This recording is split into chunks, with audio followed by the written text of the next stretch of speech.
तुलसी वृंदावनाचं हे विशेष आहे की नकारात्मक विषयांना तुलसी आपल्या जवळ येऊ देत नाही.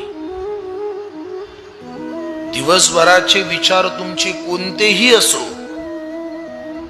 खरं म्हणजे विद्यार्थी दशेतल्या मुलांनी झोपताना तुलसी वृंदावनाजवळ झोपलं पाहिजे.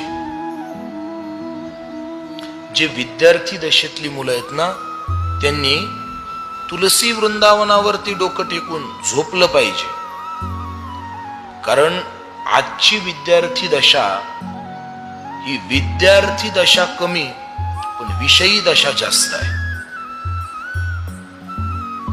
विद्यार्थी दशा कमी पण विषयी दशा जास्त आहे. बऱ्याचदा शालेय अभ्यास हातात पडल्यानंतर मनात विकार वर येतात.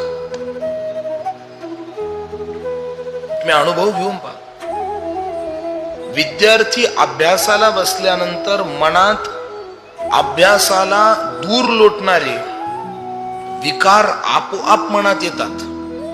आणि विकारच म्हणणार बर कमी, विकारच म्हणणार, दुसरा पर्यायी शब्दच नाहीये त्याला.